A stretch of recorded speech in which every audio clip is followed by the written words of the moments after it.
Mr. Wesley? Yes? Mr. Wesley? Yes? Your guests have arrived. Oh! Hello. Just a moment, just a moment. Oh. A moment. Oh. Well, see what you think of this. Oh, the depth of love divine, the unfathomable grace. Who shall say how bread and wine God into us conveys?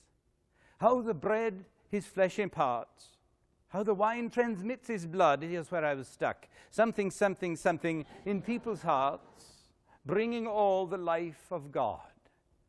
Well, it's coming, it's coming, it's coming. Welcome. Thank you so much for coming this evening. My name is Charles Wesley. You may be more familiar with my older brother, John, who is much better known than I.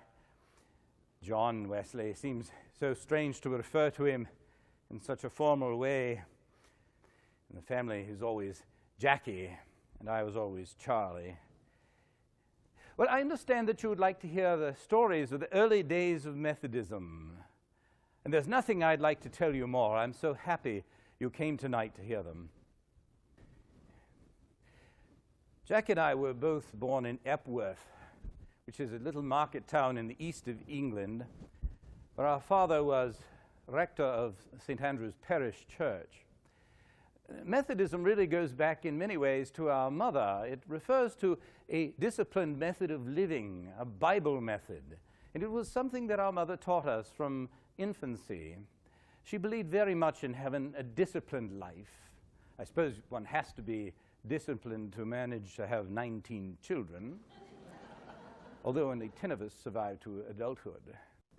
Father was a difficult man. He was an ardent royalist, was always preaching about one's duty to the royalty, and I think he alienated many of his parishioners.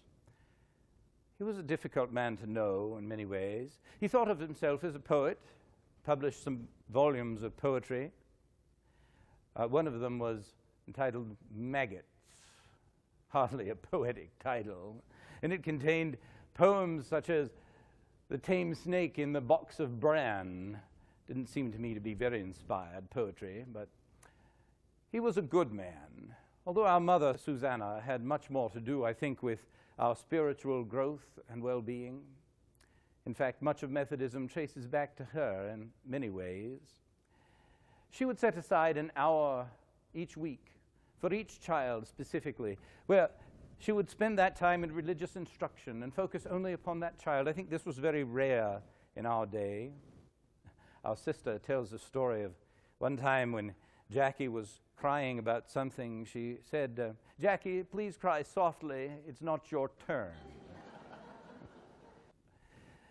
Oh, I could tell you many stories of our childhood. I could tell you about the ghost in the manse. I bet you don't know that one. We had a real ghost. And there was the fire where Jackie nearly died, a landmark event in the family life. I could tell you about the fist fights I got into in school, but I don't think that's why you're here. You really want to hear the story of Methodism, and that goes back, I think, to the days in Oxford. Jack and I were both very scholarly in many ways. We used to have little contests to see who could decline Greek verbs the quickest. And this sort of thing gained us both scholarships and enabled us to continue our education. I went to the Westminster School and there became a King's Scholar, and from then went to Christ Church at Oxford. Jackie had already been there for several years as a fellow at Lincoln College, and so he was very well known when I got there. How shall I describe Jackie? He was a tiny man, a little man, but full of vigor and great stamina. His physical stamina was truly amazing, far more than mine. I've always had weak lungs and never been as healthy as he. He was a very strong young man, very fit. But the thing that remained with most people about him was his force of personality, a tremendous presence. That, I believe, was truly a gift from God because it saved our lives more than once. I have seen him face down an angry crowd with nothing but that force of personality. He was a truly amazing man. Well, upon my days in Oxford, I did, I think as many students do, I lapsed a little in the rigor of my Bible method of living. I went to the theater very often. There were some women. And ultimately, there was an affair with a young actress that I broke off, thank God. Something made me break that off and change the manner of my living, because that would have been disastrous had it continued. Perhaps it was my mother's prayers, I don't know. But I determined that I should return to that method of living that she had taught us, and so began more Bible study, began to get together with some friends to pray together and to discuss our personal reflections on life. Jackie had been away for a while helping at one of the churches, and when he returned, he joined our little group, and it is he who truly drew it together into a group. He was always a born organizer. And very soon he had us organized into a club, what we called our Holy Club. We had a very rigorous method of living. We would fast twice a week. We had regular study of the Scriptures and, of course, service to the poor. We attended communion once each week, which was, by the way, the rule of Oxford, but it was a rule that was observed mostly in its breach. I don't think the rule had been enforced since the 14th century, and we were actually regarded as religious freaks for obtaining communion so frequently. We weren't well regarded in Oxford. Many of the students had derogatory terms for us, the Bible moths, the Godly Club. One even called us the Bible bigots. The clergy and even the faculty didn't look too well on us either. During these days, we began to visit those in prison, particularly those in debtor's prison. After all, Jesus himself called upon disciples to do just that, but how many Christians do it? But we also had a particular personal connection to debtor's prison, since our father had been in prison for debt. You may not understand this in your day. In our day, there was no such thing as bankruptcy. If you had borrowed money and you couldn't repay it, no matter what your station in life, if you were nobility or commoner, you went to debtor's prison until the debt was paid. And since, of course, you were unable to work in prison, usually it meant that someone else in your family or some relative or friend had to pay the debt for you. Many people died in debtor's prison. It was an evil, evil custom. Our Holy Club went once a week to visit at the debtor's prison, and it included in these days Mr. Benjamin Ingham, a wonderful young man who later would go with us to Georgia, and George Whitefield, whom I'll tell you about later.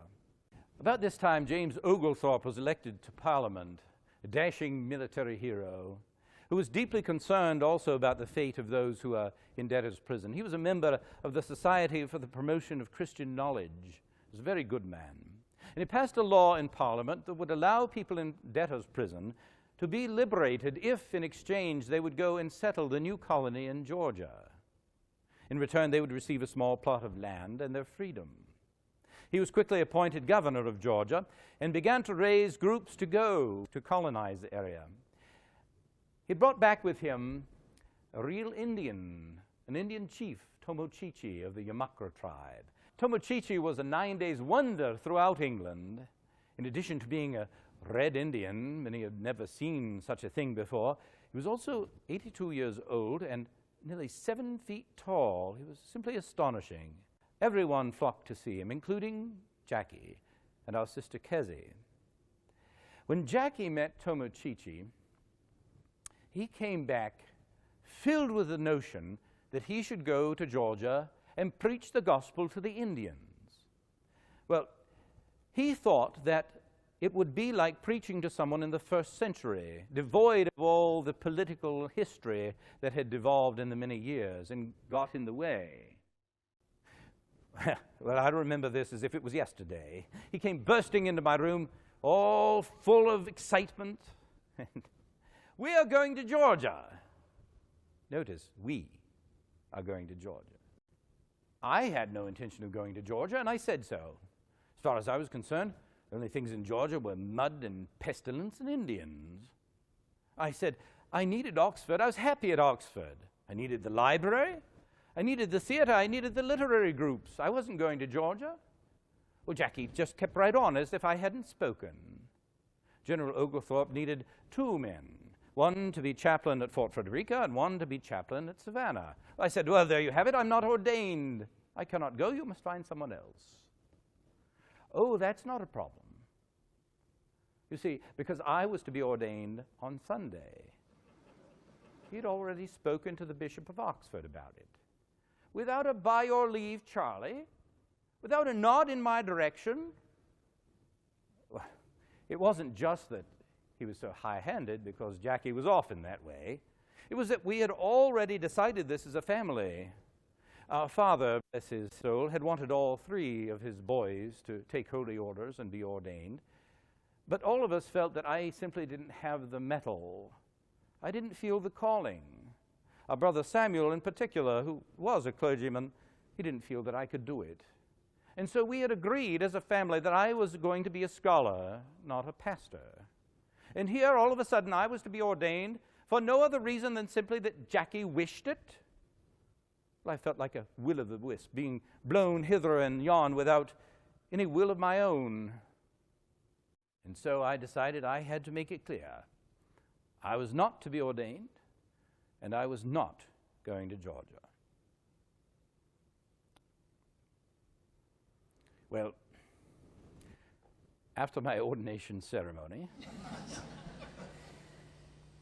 one of the older priests came over to me and in his thin, querulous voice said how happy he was that I was following the will of God.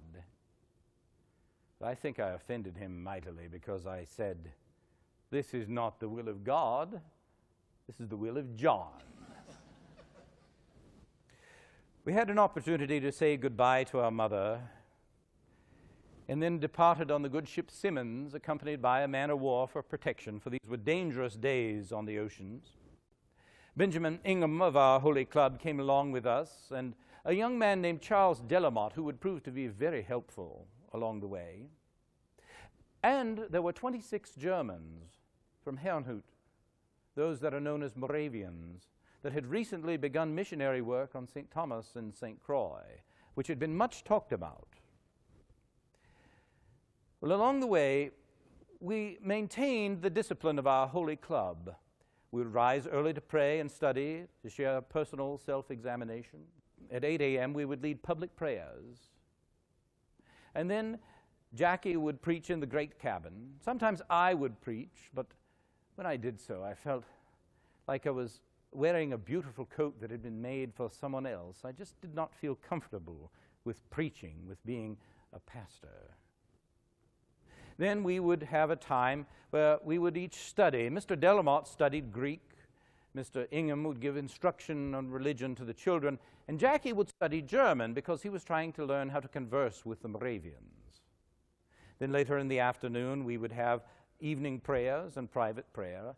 And in the evening at 7 o'clock sharp, the Moravians would hold their own service. And they did something really remarkable that I was intrigued by. They would sing during their service. Now, you may not know this, but Anglicans didn't sing during their worship services. So we had marvelous choirs, but there were no hymnals. We didn't sing hymns. And this idea of having congregational singing as a part of the worship service was very intriguing to me, and it was to Jackie as well. After he had mastered German while he was in Savannah later, he translated many of their hymns and printed them later.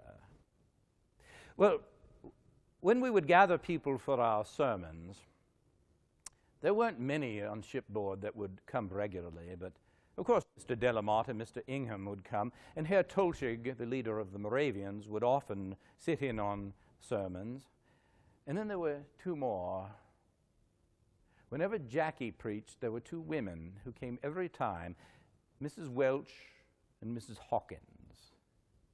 And they would sit up there and they would make moon eyes at him and bat their eyelashes. And then afterwards, very often, they needed spiritual counsel.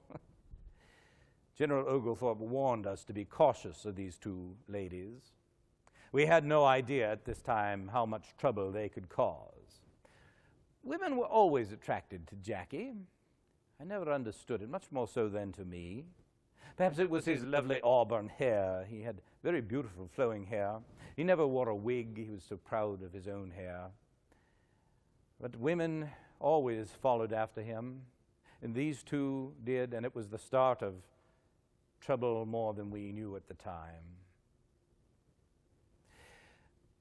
As we started off, we were becalmed once, but then after that, there came a series of storms which were very frightening. I don't know if you've ever been at sea, but when you're at sea and a storm hits, you're very much aware that you're in a small, small craft and that the ocean is very large. Jack and I both secretly, I think, harbored fear of death, a little more so than most people. And those storms brought this to the fore, but we were the chaplains. We were supposed to comfort everyone else. So we couldn't show our fear, but internally we were very much aware of it. 10 days before Savannah, we were hit with the worst storm. It began just as a squall at noon and got progressively worse all afternoon until finally the sailors on the deck could hardly even stand. The wind was so strong.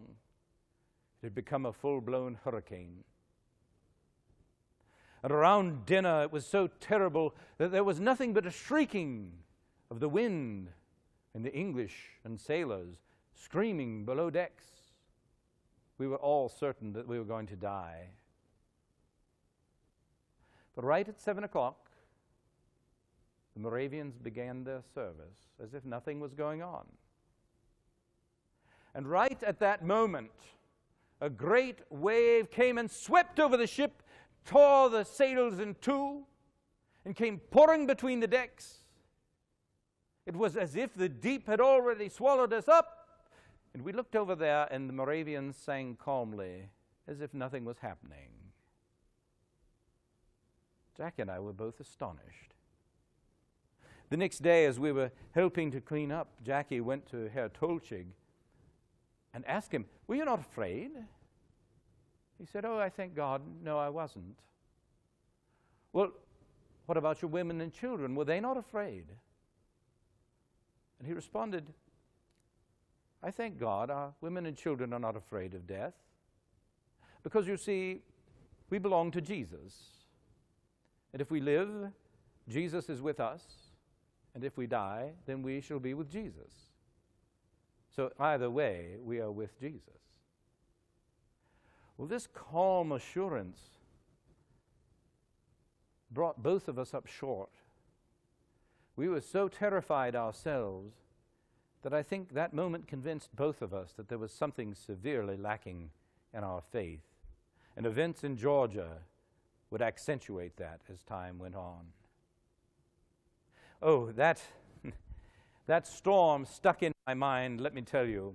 For years later, I would dream of it. And it shows up in many of my hymns, you know. There are a number of my hymns where you will hear moments of that storm that came back, such as this one. Let me play it for you. You'll hear the storm in this one.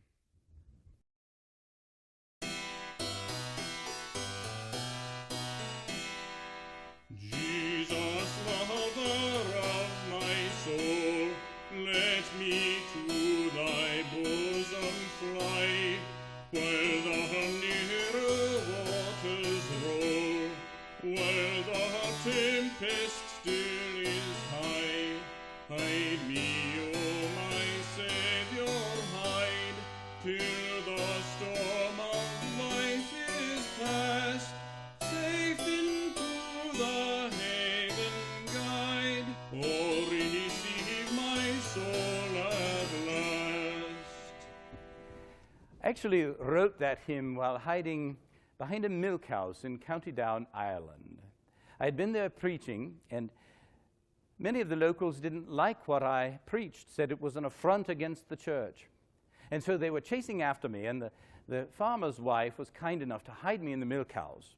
And I thought I was safe there for a while until I heard one of them shout, "Perhaps he's hiding in the milk house." Well, fortunately, there was a window at the back, and I climbed out of the window just in time. and I stayed hidden beneath a bush behind there and wrote that hymn, while all about me I could hear the mob looking for me. There were many other mobs during those days. A little over a week later, we landed limping in the mouth of the Savannah River. Jackie went to Savannah, and I went 100 miles south to Fort Frederica with General Oglethorpe. I was to serve both as chaplain and as his personal secretary. When I got there and began to preach to the crowd, all my fears about taking orders floated away. Suddenly I felt confident when I was preaching. My doubts about my own capabilities flew out the window. And it was all self-delusion. Looking back, my sermons were, they were diatribes, mostly against worldly pleasures, preached without much thought to a rough lot who had spent most of their life pickled in gin and gambling. You can imagine how many of them attended my sermons. I think within the first month I had alienated everyone in Frederica. Jackie didn't do so poorly. After a few months, he had only alienated about half of Savannah. Of course, you must understand that Jackie didn't regard alienating people as something bad. He had this theory that a Christian would always be despised, a true Christian, and that if he was preaching the truth, then he would be hated. In fact, he tells a story many years later about himself. In the days when we were traveling up and down England, setting up Methodist societies, and the days of persecution, and Jackie was in the habit of riding the horse and allowing the horse to find the way while he sat on horseback and read his Bible. Well, he was traveling to the north of England, and suddenly it occurred to him that no one had been angry at him in about a week. Well, he was most upset by this and stopped the horse and knelt down right by the roadside to pray, to ask God what it was wrong with his preaching. Well, in these days it was very popular among some people to attack Methodists. And so there was a workman walking along the other side of the hedgerow, and he saw there this Methodist pastor knelt in prayer, and he decided he would get a lick in, and so he threw a brick at him, hit him square in the back. Well, you or I might have been upset, but not Jackie. No, he leapt up, he said, "Oh, thank God, someone is angry at me," got on his horse and went away whistling. Everything was all right. Well, he'd alienated many people in Savannah, but not the important ones. He was very good friends with Tom Causton, who was the magistrate, and indeed with his niece, Sophie Hopke, whom I'll tell you about later. Georgia for me was everything I expected and more. In fact, Georgia was absolutely an astonishment. Georgia, mud and pestilence, pestilence, pestilence, snakes and mud and alligators and dysentery in Georgia. Hardly something to sing about, is it? I will spare you the details. Georgia was actually beautiful, I must say that. It was filled with these gigantic oaks that were hundreds of years old, and the woods went on for forever, the kind of forest that we no longer had in Europe. And all the trees were draped in this silver lacery that they called Spanish moss. It was very beautiful. But for me it was also very miserable. My days in Georgia were mostly composed of lying on the mud floor of my tiny hut, suffering from fever and dysentery, rising to go and preach a sermon that no one came to listen to, and then going to be yelled at by the general for being a dreadful secretary, because I was indeed an awful secretary. I forgot letters, I lost correspondence. After a couple of months, I had reduced his paperwork to a rat's nest. But I thought things couldn't get any worse. But you must never think that, because they often can. Those two ladies from the ship that I told you about, Mrs. Welch and Mrs. Hawkins, came back into the picture. And we had not foreseen what kind of troublemakers they were. These two fine examples of womanhood were only happy when they were causing trouble and agony for other people. they both decided that they would drive a wedge between me and the general, as if I needed any help in that regard. And so one of them went to the general and told him that I was having an affair with the other. At the same time, the other came to me and told me that the general was having an affair. So both of us suddenly thought that the other, while outwardly exhibiting all manner of holiness, was secretly committing adultery. And our already bad relationship cooled even further. Well, it became so hostile for me that I thought I couldn't bear it anymore, and I wrote Jackie. Jackie was still held in very high esteem by General Oglethorpe, and he came down, and we had it out. And finally, we saw how we had all been manipulated by these evil women. But the damage had already been done, and in fact, it was clear that I was not an acceptable secretary, and I was not really an acceptable chaplain either. And so General Oglethorpe sent me back to England. And in order to save face for me, he allowed it to be known that I was an emissary carrying important papers back. But we all knew that I was going back as a failure. When I got back to England, however, I dined out on stories of Georgia for months because people were hungry for stories of this new colony, and I was one of the few that had recently returned. I even dined with the king himself. How many clergy have done that? But in spite of this temporary spotlight, I knew I'd failed. There was an emptiness inside. I was desperately distraught. And my physical condition was bad. Not only had I come back with dysentery, but also with pleurisy. I was fortunate that I only had one bout of dysentery while I was in Georgia. It lasted from the moment I set foot on Georgia soil until after I was back in England. There's one thing about Georgia I didn't tell you that I didn't expect. That was the alligators.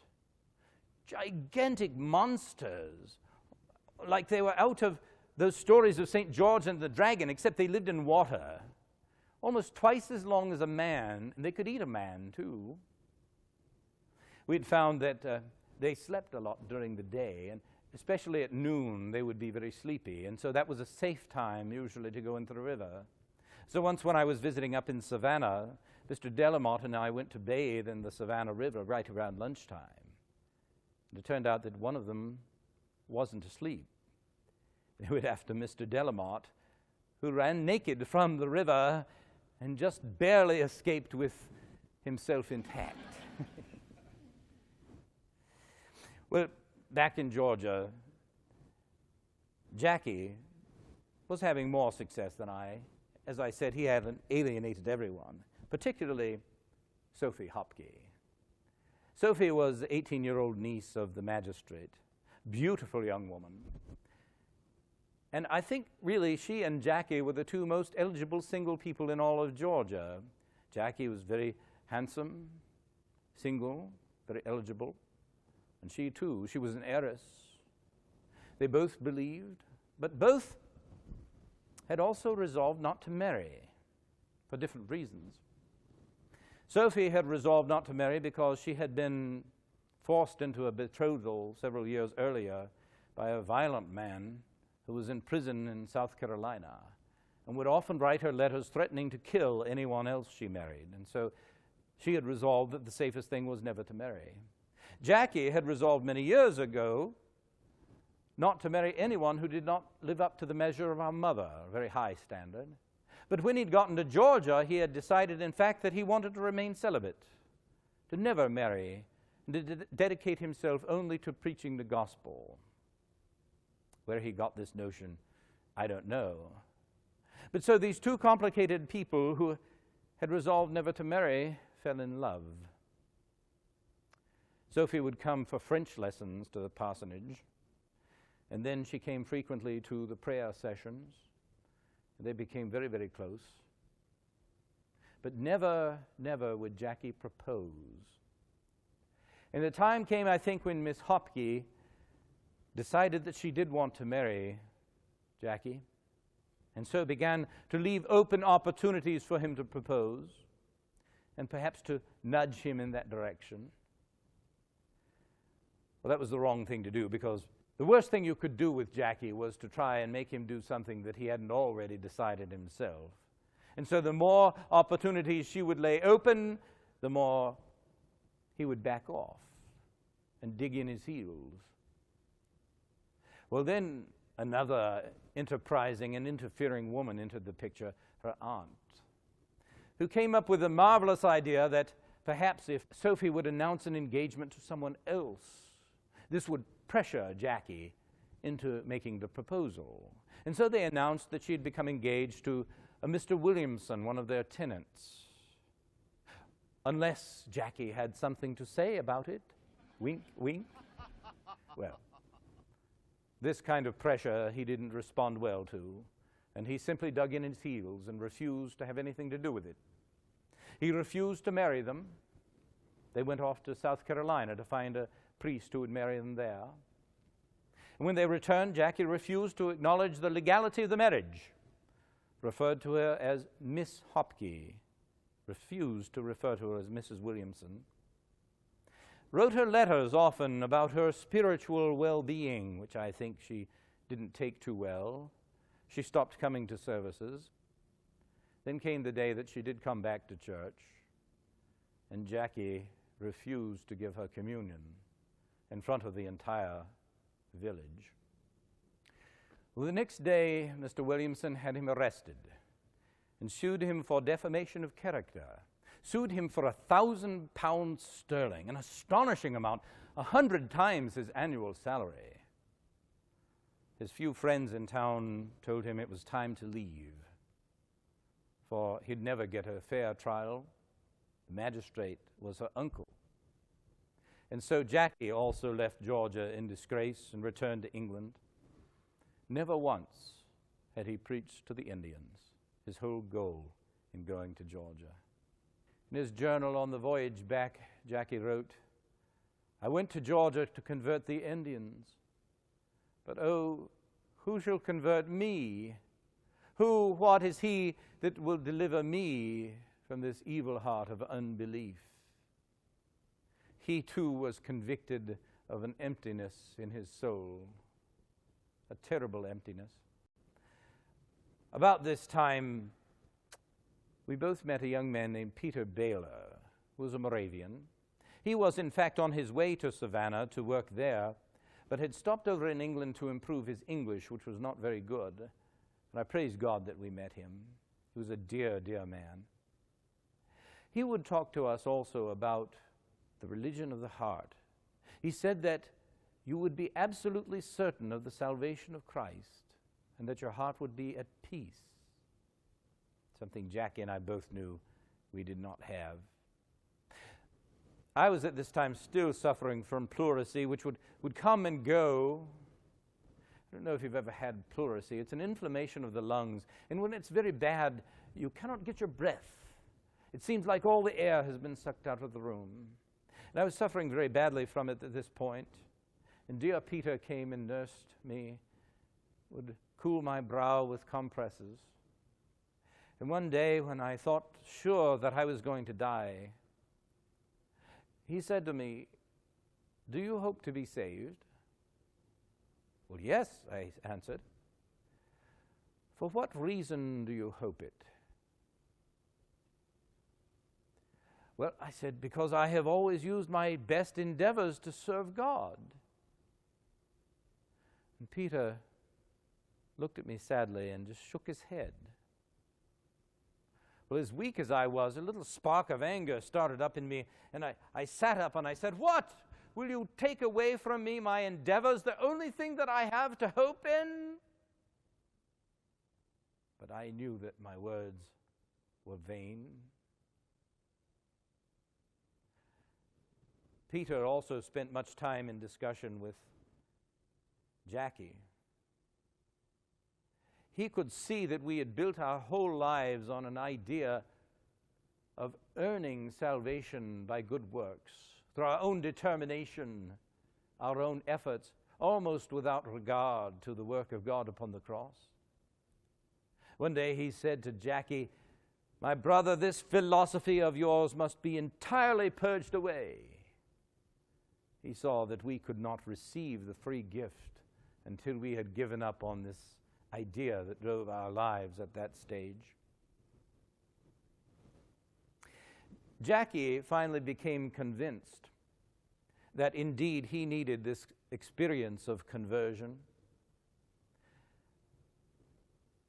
He and Peter and several others formed a small society at Fetter Lane where they would gather to study scriptures and to discuss and to pray together, much as our Holy Club had done. But this was all a group that was focused upon this heart religion rather than on a religion of only outward practice. I would attend that very frequently when my health was restored, and it was very important to Jackie at this time. As he attended these meetings and became more convinced that indeed he was lacking something very special, the first time his steely confidence wavered, and he began to think that perhaps he should give up preaching. After all, how could he preach if he didn't have the thing he was preaching about? But dear Peter said something very wise. He said, "No, preach faith until you have faith, and then you will preach faith because you have faith." I was still unconvinced. I thought this idea ridiculous, this instantaneous conversion. Jackie and I had several fights about it. And then finally one day he came to my rooms with his Bible and began to read Bible stories to me, and all of them were about conversions. Stories from the New Testament: Saul, the Ethiopian eunuch, the jailer, and I realized that they were all instantaneous conversions. I'd read the stories many times and never quite realized that. It was a revelation. I was astonished. Now, at this time, I was still very ill. I was staying in the house of William Bray, who was a Christian metal worker, uneducated man, but a very dear Christian, and his whole family spent a great deal of time with me and in prayer for my conversion, for they too knew of my spiritual need. Well, the day of Pentecost came, and I felt that something was different, something different within me. Jackie and his friends came to my room and sang a hymn to the Holy Spirit before they went to church. I could not go to church. I was too ill. And during the day, at one point, I heard a voice saying, "In the name of Jesus Christ of Nazareth, rise and believe, and you shall be healed of your infirmities." Well, it turned out later it was Mr. Bray's sister who said that somehow God had put a burden on her heart to say these words. But for me, it was as if the Lord himself had spoken that day. And I prayed that this indeed would be the day that I would know in my heart of my salvation. Well, I went to sleep that evening, and the next morning when I awoke, I was certain. The whole world was different. Well, no, the world was the same. I was different. I perceived with a different heart. Deep in my heart, I knew that Jesus Christ had died for me. Now, you must understand, I had always believed this as an intellectual proposition, somewhat like believing in the existence of the planet Mars. But now, I was confident. Deep in my heart, I knew that on the cross, Jesus Christ had died not just for the whole world, he had died for Charlie Wesley. It transformed my whole being. Immediately the next day, I began writing a hymn about my conversion. But soon I broke off thinking, what if this is just pride? But Mr. Bray had read the words I had written and said, "Oh, shame the devil, son, you must finish it." And so I did. I wrote a holy poem, "Where Shall My Wandering Soul Begin?" I'll sing a little of it to you.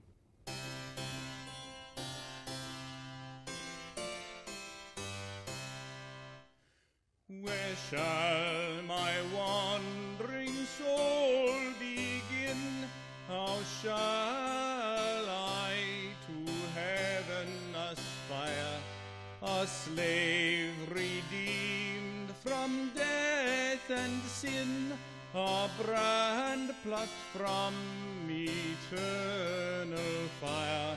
How shall I equal triumph's raise, or sing my great deliverer's praise?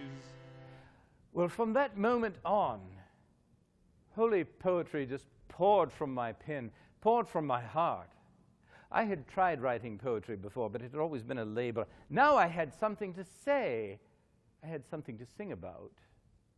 Well, I went right ahead and wrote another hymn, another holy poem, and you might be more familiar with this one that expressed my true wonderment at my salvation. And can it be that I should gain an interest in the Savior's blood? Let me sing it to you. Perhaps the Foundry Chorus would join me in singing. Would you join me? Thank you. Yes. Let us sing it together.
Thank you very much. Thank you for joining me in that lovely hymn. Well, the only thing that did not bring joy to my heart at this moment was the fact that Jackie had not found this same salvation. My life was transformed, but he still felt like he was in darkness. Well, only 3 days later, though, Jackie did find that moment of salvation. As I'd said, Peter Baylor had left for Georgia. We were feeling very lonely and abandoned. And Jackie went down to a meeting at Aldersgate Street. There was no preacher. And so they were reading from Martin Luther's commentary on the book of Romans.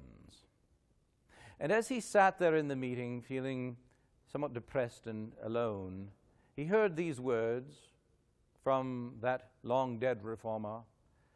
Faith is a living, unshakable confidence in God's grace. It is so certain that someone would die 1,000 times for it.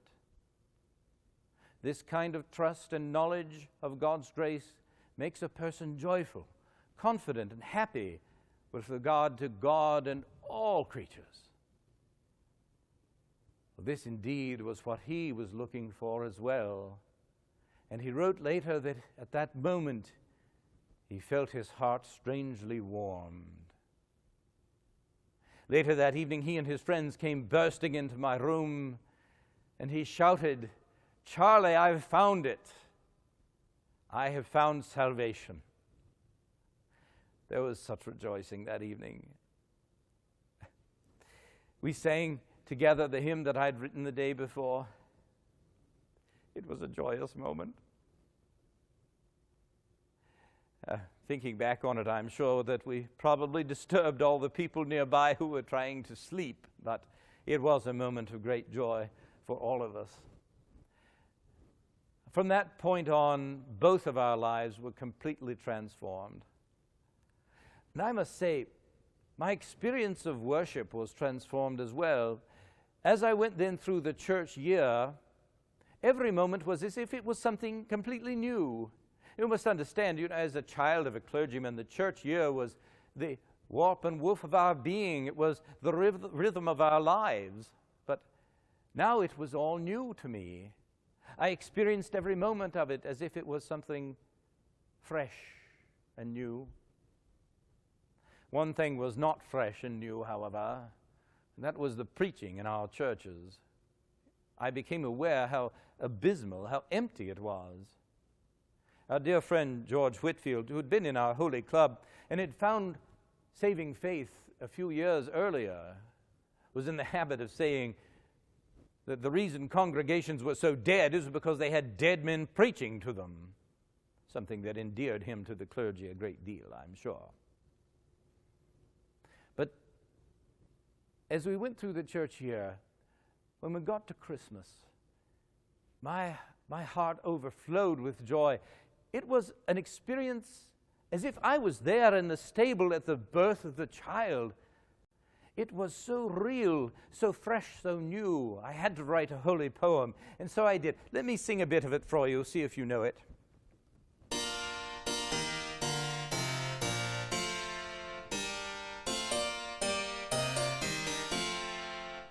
Hark, how all the welkin rings, glory to the King of Kings, peace on earth and mercy mild, God and sinners reconciled.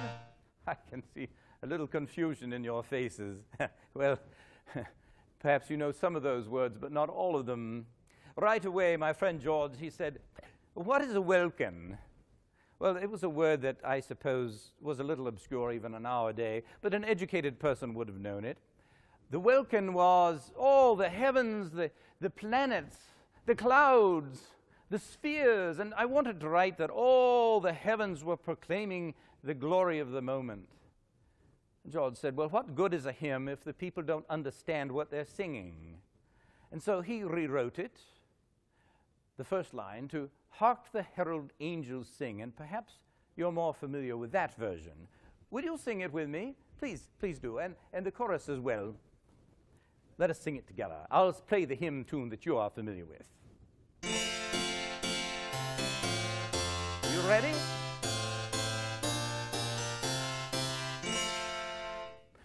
Hark the herald angels sing, glory to the newborn King, peace on earth and mercy mild, God and sinners reconciled. No, you cannot sing it like that. You sound like you're singing a dirge at a funeral. We are singing about the birth of the King of Kings, a joyous event. The moment when God himself came down to earth and was born as a little child to save you. Now, I understand if you feel that you do not have the most glorious voice, but God listens to the heart, so you must sing from your heart. Now, will you try it again with me? And this time, sing from your heart. And this time, I want you to sing so well that we disturb the people at the public house a mile down the road. Are you ready? Why don't you stand and let's sing it together.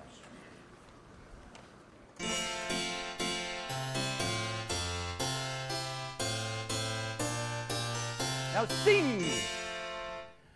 Hark the herald angels sing, glory to the newborn King, peace on earth and mercy mild, God and sinners reconciled. Much better. Joyful all ye nations rise, join the triumph of the skies, with the angelic host proclaim, Christ is born in Bethlehem. Hark the herald angels sing, glory to the newborn King. Christ by highest heaven adored, Christ the everlasting Lord. Late in time behold him come, offspring of a virgin's womb. Veiled in flesh the Godhead see, hail incarnate deity. Pleased with us in flesh to dwell, Jesus praise us, our Emmanuel. Hark, the herald angels sing, glory to the newborn King. Hail the heaven-born Prince of Peace, hail the Son of Righteousness. Light and life to all he brings, risen with healing in his wings. Mild he lays his glory by, born that we no more may die, born to raise us from the earth, born to give a second birth. Hark, the herald angels sing, glory to the newborn King. Oh, that was much better. Thank you, thank you. That is how you should sing to the King of Kings, from your heart, yes. The tune that we used for that was a folk tune called Dent Dale, but many years later an organist named Cummings paired it up with a tune from someone called Mendelssohn that you may be familiar with. His tune, incidentally, was composed for the anniversary of the invention of the printing press. It was called Festgesang, which goes to show you that no matter what the origin of a tune, it can be put to wondrous, holy purpose. I wrote many more verses for that because I wished to truly express the theology of the Incarnation. I wanted in my hymns to always convey our theology. And so there are many more verses that you may be not so familiar with. Come, desire of nations, come, fix in us thy humble home. Rise the woman's conquering seed, bruise in us the serpent's head. Now display thy saving power, ruined nature now restore, now in mystic union join, thine to ours, and ours to thine. Adam's likeness, Lord, efface, stamp thy image in its place. Second Adam from above, reinstate in us thy love. Let us thee, though lost, regain, thee the life, the inner man. O to all thyself impart, formed in each believing heart. I wanted to convey the importance of this theology of transformation because in our day, you see, religion had become a very external thing, a thing of outward practice, not inward transformation. It was preached in the pulpits that all one had to do was to be baptized and occasionally attend communion, and that these outward signs were all that one needed to be saved. Another thing that affected faith in our day was the common belief in Calvinism. John Calvin, many years earlier, had preached a number of things, among them a belief in predestination that was very commonly held in our day. To explain it simply, what Calvin said was, well, if some people are to be saved and then some people are to be condemned to hell, and if God knows everything, well, God must already know which are which. And if God already knows, then perhaps one can say that we are predestined to one destination or the other. Well, of course, this is silly. It's a misunderstanding of a very simple idea. It's assuming that God is underneath time in the same way that his creation is, which is a silly notion. But many people believe this. And indeed, the idea had become developed so far that it was probably not even recognizable by John Calvin had he seen it. But one of the common assumptions that went on that had carried this further is, what if God showed favor to some and not to others?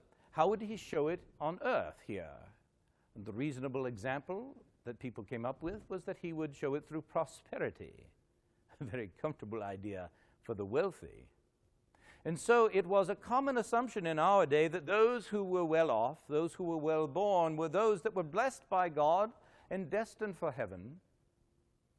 And think for a moment what that would do to you if you were an impoverished farmer or a coal miner, born to a poor family with no prospect of improving your lot. There would be an underlying assumption that you were marked for hell. So why should you change your life? Why should you try to improve your life? There was no hope. And so this idea had brought to the poor a hopelessness that was even deeper than that brought by simple poverty. And this was something that we tried to address. Jackie and I preached another idea, technically known as Arminianism, after Jacob Arminius, the Dutch theologian that first taught it. And that was that the grace of God was a free gift that he offered to everyone, that you could take it or refuse it with your free will as you wished. A different idea altogether. You see, all of a sudden, someone who is born into an impoverished state and decides to accept this free gift and improve their lives can find salvation. Very, very different. Now, many of the other hymn writers of our day were Calvinists. Some you may be familiar with. Isaac Watts, for instance, wrote some wonderful hymns that we sang in our meetings. When I survey the wondrous cross, Jesus shall reign wherever the sun. Do you sing these still today? Yes. They're wonderful hymns, except if you read them through carefully, you will notice that they're always a celebration of my salvation. And at no point do they offer salvation to you because you might be marked for hell. So in our hymns, we always try to contain an offer of salvation, an offer of free grace to those who would accept it. Well, England, consumed with this kind of idea, this hopelessness among the poor, continued in sin. They consumed about 500,000 gallons of gin a year. Terrible habits were common among the poor. They had no hope. Jackie began to preach everywhere about saving faith and was quickly banned from every pulpit in London. He was in good company, though, for our friend George Whitefield had also been banned from the pulpits of London and had started something new by preaching in the fields. He had begun by preaching to the coal miners of Bristol, people who were regarded commonly as depraved savages who could not possibly have any spiritual life at all. And yet when he preached there in the open fields, thousands came to listen. And George came and asked Jackie to come and help him to preach. For Jackie, this idea of preaching outdoors was totally foreign. Jackie, who had always been so dedicated to decency and order, to him, he said, trying to save someone outside of a church building seemed almost like a sin. But he went with George to Bristol, and there saw the thousands gathered who were desperate for the word of grace. And he, too, began to preach out of doors, especially after George pointed out to him that it was quite biblical. Witness what Jesus did with the Sermon on the Mount. He mostly preached out of doors. Now, I must tell you about George. He was an astonishing man, not very prepossessing in appearance. His appearance was quite ordinary, but he was an astonishing preacher. He was the stepson of an innkeeper in the west of England, and so he had this very broad west of England accent, which in our day was very, very lower class. But he had worked his way to Oxford and worked his way through Oxford as a serving person, something one has to respect, and became actually quite a scholar during his day. He was a member of our Holy Club, a good friend. He had an unusual aspect in one way. He'd had some sort of childhood disease that left a mark on his eyes and made him look like he was squinting all the time. So his enemies referred to him as Dr. Squint. But the most amazing thing about George was his voice and his manner of preaching. He had the trick of speaking so clearly and casting his voice out that even outdoors, thousands of people could clearly hear him and understand what he said. But it wasn't just that. He had an amazingly theatrical manner of preaching that was most astonishing. It was very convincing. He would preach, for instance, about the angel of death coming down to take away the sinners. And the way he did it would make all the men in the back of the crowd duck out of fear. The great actor David Garrick once said that all Whitefield had to do was to say the word Mesopotamia to make all the women cry. In fact, it was rather true. His sermons really weren't much to read on paper, but when he preached them, they came alive with a theatricality and a life that was indescribable. Well, he traveled to Savannah after us and had much more luck there than we had, and in fact established a mission there and had an idea to start the first orphanage there in the colonies. And so for many months he went up and down all the colonies trying to raise money, and had a great deal of success in Philadelphia and Boston, and indeed at this time became, I think, the most popular preacher in all the colonies. He got to know your Benjamin Franklin rather well. Franklin published his sermons and his papers. They were good friends, although they didn't see eye to eye on many subjects. Franklin, who was, of course, a very scientific man, had always doubted the stories he'd heard about how many people Whitefield could preach to.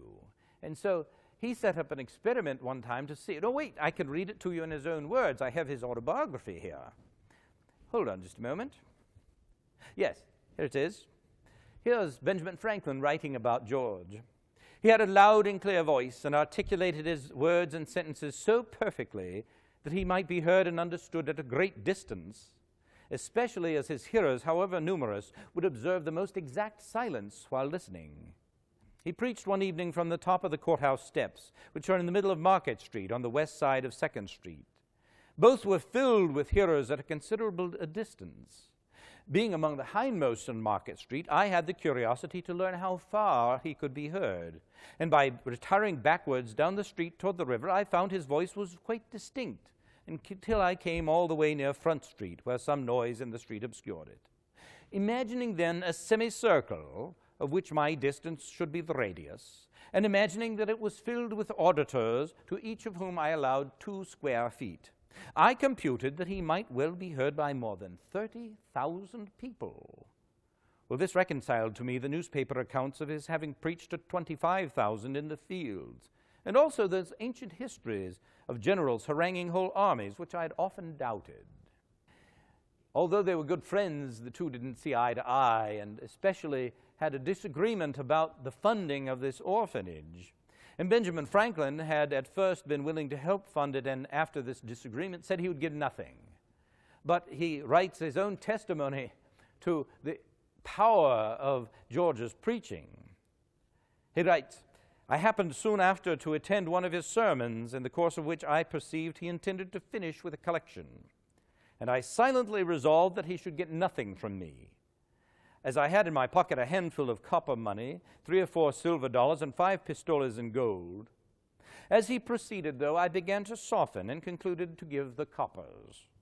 Another stroke of his oratory made me ashamed of that, and I determined to give the silver. And then he finished so admirably that I emptied my pocket wholly into the collector's dish, gold and all. Now, at this sermon, there was also a friend, a member of my club, who, being of my same sentiments respecting the building in Georgia, he had heard in advance of the convincingness of Whitefield's preaching, and as a precaution had emptied his pockets before he came from home. Toward the conclusion of the discourse, however, he felt a strong desire to give, and applied to a neighbor for a loan, who stood near him, to borrow some money for that purpose. The application was unfortunately made to perhaps the only man in the company, a Quaker, who had the firmness of mind not to be affected by the preacher. His answer was, At any other time, friend Hopkinson, I would lend to thee freely, but not now, for thee seems to be out of thy right senses.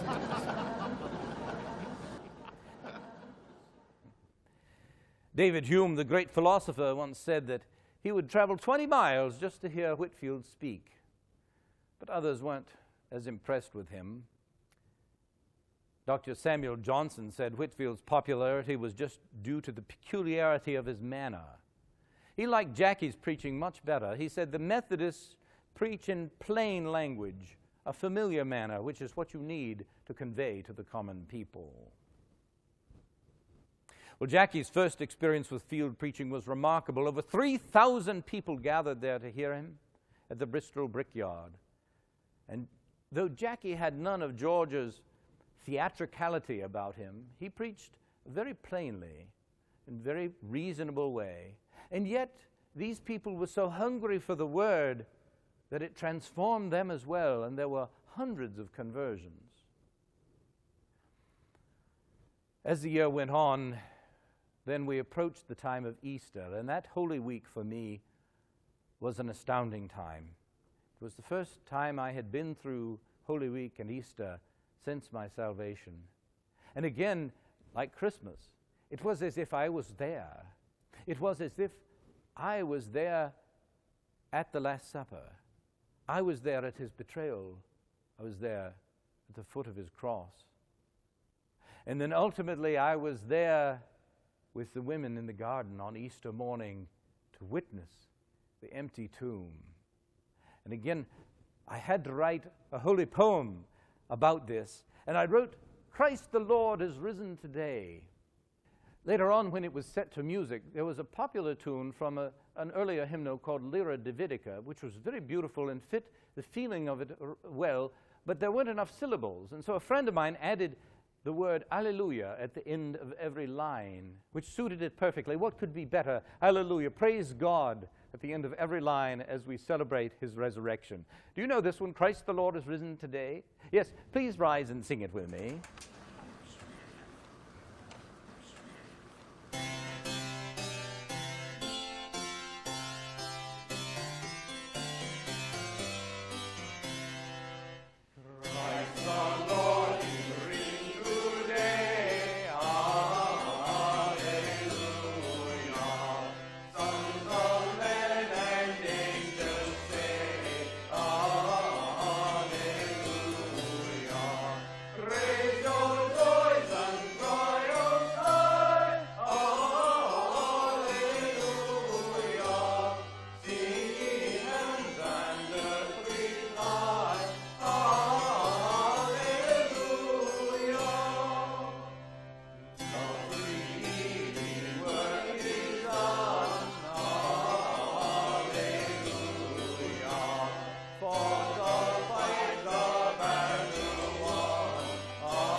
That was wonderful, thank you. I mentioned several times that we used popular tunes with my holy poems. You must understand, I was not a composer, I was a poet. I wrote the words, and we borrowed tunes that were well known, because I had taken to heart the advice of my friend George. If they could not understand the words, then they wouldn't get anything out of it. And they wouldn't get anything out of it if they couldn't sing it either. And we were dealing often with very untrained voices. They knew folk tunes. They could sing those very well, but they could not sing very fancy music. And so we'd take tunes that were popular, that were well known, and we'd apply them to my holy poems. This was very effective. People could sing it well. We would avoid tunes that had too scurrilous an association. We did not want people in the services to be thinking of the other words to such a song, for instance. Well, then came Pentecost of 1739, and you'll recall my conversion was around Pentecost. And on May 21st, I wrote a poem that I called For the Anniversary Day of One's Conversion. It was a time of much reflection for me. And let me read a word or two of it to you. A reflection on my own conversion experience. On this glad day, the glorious Sun of Righteousness arose. On my benighted soul he shone and filled it with repose. Then with my heart I first believed with faith divine, power with the Holy Ghost received to call the Savior mine. I felt the Lord's atoning blood close to my soul applied. Me he loved, the Son of God. For me he died. The poem was 19 stanzas, and Jackie said that was really too long for a hymn. And so he took out certain verses that he felt applied to everyone and composed them into a hymn that has become very, very popular in our societies. And perhaps you sing it yet today. Oh, for 1,000 tongues to sing. Oh, yes, you know that one? Would you stand and sing that one with me as well? Let's join together.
Beautiful. Thank you so much. There's a story behind that verse that's now the title verse. Our friend Peter Baylor, whom I mentioned before, the Moravian, was very fluent in many languages. I couldn't possibly recall all of them. Of course, he spoke German and in Czech and Russian. He was fluent in Hebrew and Greek, and we even conversed in Latin, if you can believe that, French, and several other languages. His English wasn't so good, although we'll have to allow him that. But one day when we were together, Jackie expressed admiration for his fluency in so many languages. And right away, Peter said, if I could speak 1,000 languages, I would praise Jesus with all of them. It was one of those moments that was engraved upon my mind. And as I was writing that hymn, it came back to me, and so became that verse. Well, then came the day when I first was to preach outdoors. I was very uncomfortable with the idea. But I was invited to preach at Moorfields outside of London. And when I got there were nearly 10,000 people assembled to hear the Word of God, desperate for the Word. And so I threw aside all my reluctance, and that day I also climbed up into George Whitefield's pulpit, a stone fence, and preached. And I never looked back from that moment. I preached on, "Come unto me, all who labor and are heavy laden, and I will give you rest." The results were astonishing. From that time, Jackie and I began to travel all over England, into Wales, into Ireland, up into Scotland, to preach everywhere, to set up little societies of people who could have study together and find salvation. Now, Jackie had traveled earlier to Herrnhut to visit with the Moravians and had seen that they were divided into small groups called bands, people who were of similar marital status and age, who gathered together to pray, not unlike our Holy Club. And he thought this was a marvelous idea, and as a natural organizer, as he went about England, he would organize the societies in this same way. And it was very effective. The other thing that was effective as he went around was to take lay preachers. We could not possibly have populated all those societies with ordained men. I was at first very opposed to this idea because I didn't think they were well enough educated, but it proved to be one of the most effective ideas that Jackie had ever had, for it spread the preaching far beyond what we could have done with ordained people. About this time, we purchased an abandoned foundry in London to use as our headquarters and renovated it, built inside of it a chapel. And although this was in some ways the center of our activity, it's not really where the important things happened. What really happened out in the communities where the societies were formed, where people were now finding new meaning for their lives.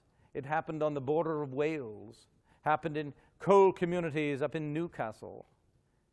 All across England, renewal was happening. Well, the landowners, the gentry, feared that our work among the poor was going to upset the order of society. The Gentleman's Magazine predicted a terrible rise in the price of coal just due to our preaching. And the clergy were very opposed to us. The Bishop of Bristol said to Jackie that pretending to extraordinary revelations and gifts of the Holy Ghost is a horrid thing, he said. A horrid thing indeed, sir. A horrid thing. When you saw the lives transformed, people brought to hope. The worst of the opposition happened in Winsbury.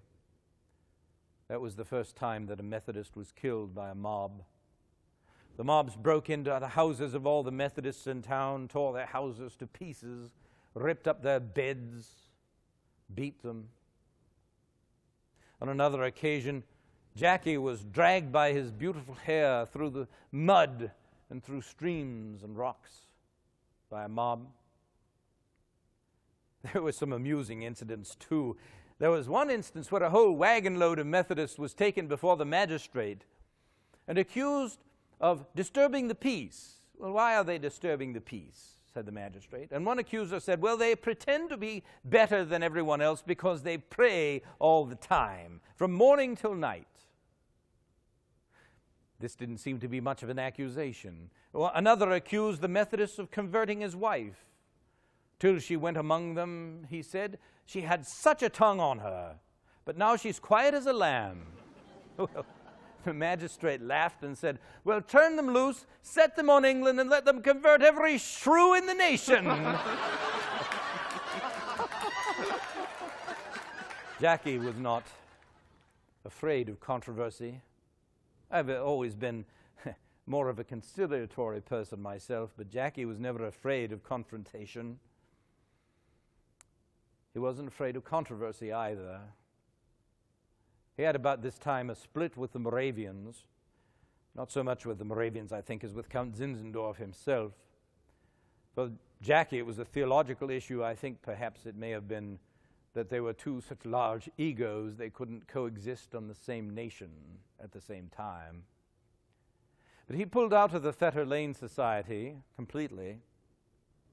All the young women went with him to the foundry. I continued to go and meet with the Moravians very often for the rest of my life. I enjoyed singing with them. I enjoyed their fellowship. This irritated Jackie to no end. Once he wrote me that this was keeping me from my true perfection. And then he had a difference, a very public difference, with George Whitefield, our dear friend. George had always been somewhat of a Calvinistic bent, but after he had gone to the colonies, he came back even more so. I think he was affected by your Jonathan Edwards. When he came back, he was preaching much more along the lines of God as an angry God holding you out over the pit of hell, ready to drop you in at the slightest sin. And he and Jackie were at odds. Jackie began to preach against him by name, and it caused a great rift. They did become reconciled later, although they never saw eye to eye on that issue. But this time was a time of great persecution for all of us that were called Methodists. In 1744, I published an entire collection that I entitled Hymns in Times of Trouble and Persecution. They contained many hymns about the persecution, giving our people hope to withstand it. You might still sing one of them, Ye Servants of God. Do you know that one? Well, let's sing it together. I think you will find that perhaps you don't sing some of these verses anymore, but they were very important to the people of our day.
Do you still sing that one about when devils engage?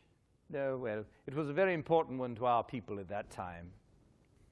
I've mentioned that we sang popular tunes with my holy poems. One of the most popular tunes in our day was a tune called Fairest Isle, which was part of an opera called King Arthur. The music had been written by Henry Purcell. The words went, Fairest Isle, all isles excelling, cradled midst the western seas. And it occurred to me that I could change the words a little and turn it into a holy poem and so bring a whole new meaning to this popular tune. Let me play it for you.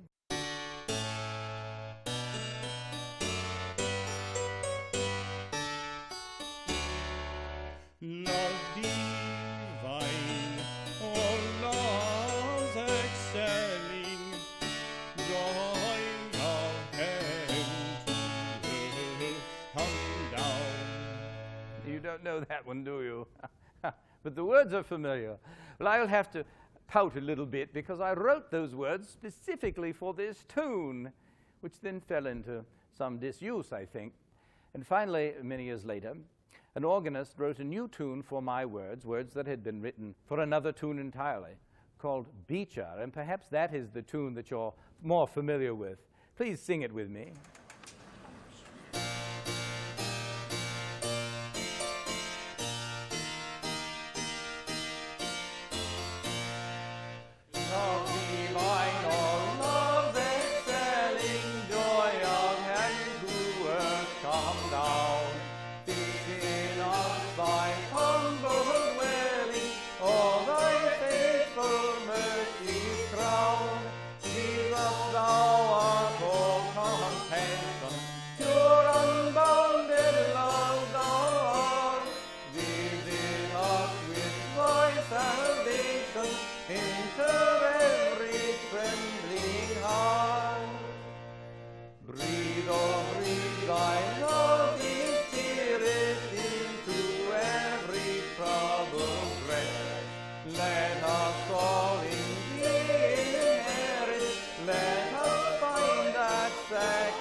Thank you, thank you.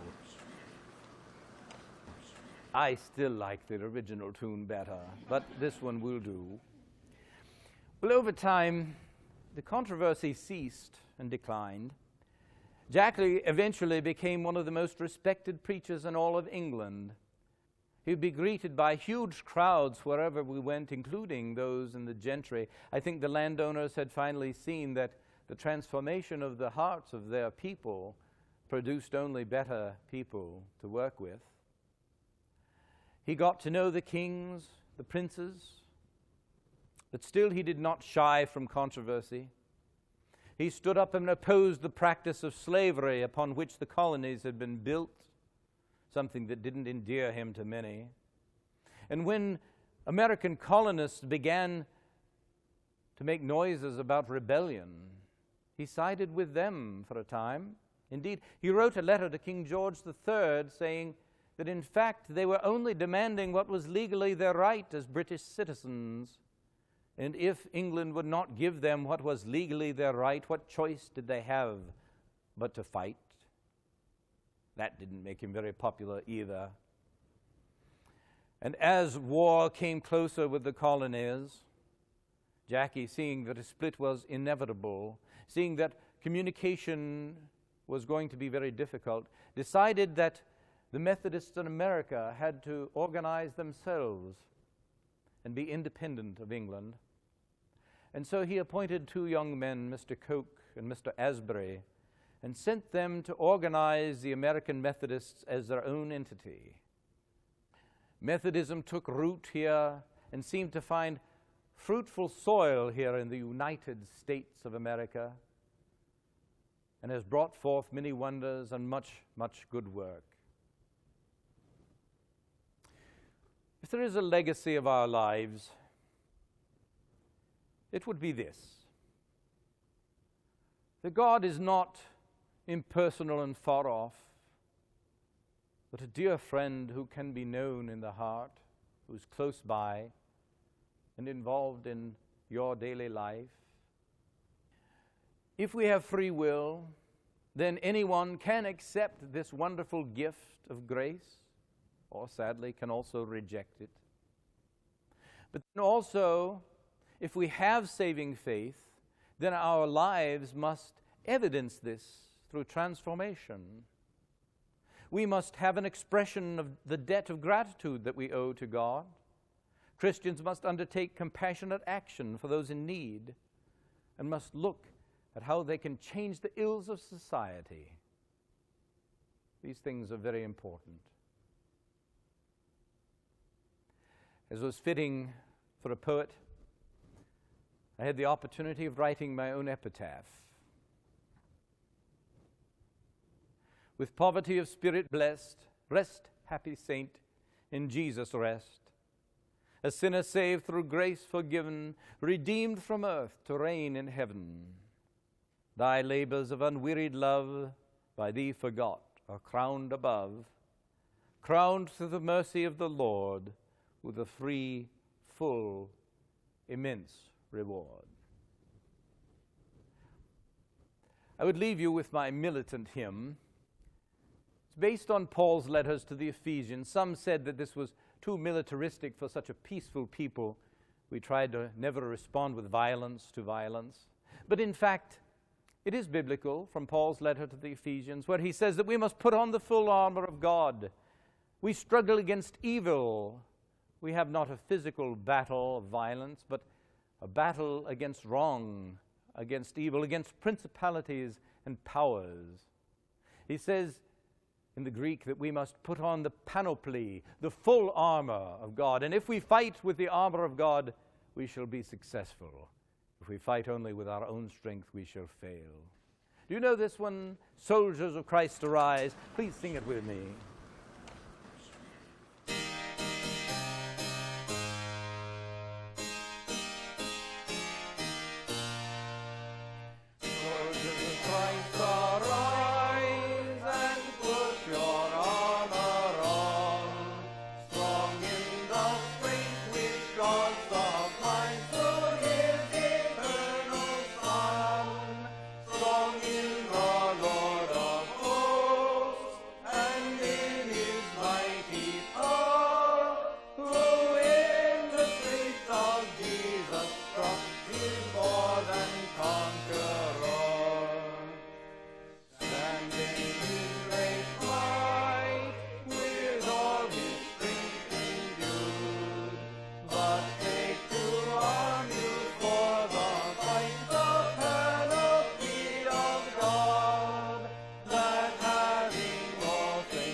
Thank you so much for coming tonight.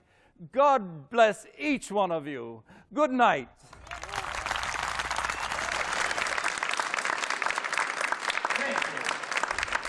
Thank you. Thank you. The Foundry Chorus. Thank you. God bless you all. Thank you. Good night.